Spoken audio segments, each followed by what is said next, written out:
DGFI প্রধান ভারতে সফর করেছে। এরপরে শহীদ ওসমান হাদির হত্যাকারী গ্রেফতার হয়েছে। আমরা গভীরভাবে পর্যবেক্ষণ করছি। পুলিশের পক্ষ থেকে বলা হয়েছিল মেঘালয় পুলিশ নাকি শহীদ ওসমান হাদির হত্যার সাথে জড়িত দুইজনকে গ্রেফতার করেছে। পরবর্তীতে মেঘালয় পুলিশ সেটাকে প্রত্যাখ্যান করেছে। বর্তমান সময়ে এসে আমরা দেখতে পাচ্ছি যে গত 2 দিন আগে ডিজিএফআই প্রধান ভারতে সফর করেছে।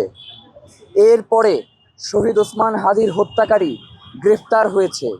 এই বিষয়টাকে আমরা সন্দেহের চোখে না দেখলেও, যেহেতু ইতিপূর্বে পুলিশের পক্ষ থেকে একটা ভুল বিভ্রান্তি তথ্য ছড়ানো হয়েছে এবং বিভিন্ন ধরনের গল্প গুজব ছড়ানো হয়েছে, যার কারণে এই বিষয়টাকে আমরা গভীরভাবে পর্যবেক্ষণ করছি।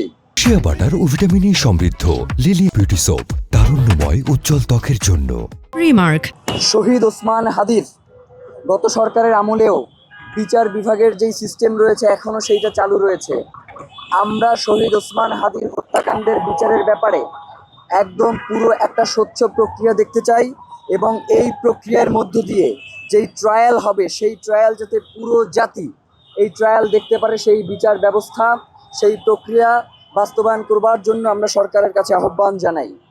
আমরা অন্তর্বর্তীকালীন সরকারের আমলে জাতিসংঘের অধীনে শহীদ ওসমান হাদির হত্যার তদন্ত করবার জন্য একটা আবেদন করেছিলাম।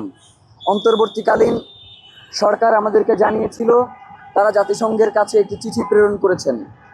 আমরা স্পষ্ট করে বর্তমান সরকারকে বলে দিতে চাই, বর্তমানে যেই তদন্ত প্রক্রিয়া চলমান রয়েছে এর পাশাপাশি নিরপেক্ষতা এবং সুষ্ঠু বিচার সম্পাদনের জন্য জাতিসংঘের অধীনে তদন্ত হওয়াটা অত্যাবশ্যকীয় হয়ে দাঁড়িয়েছে।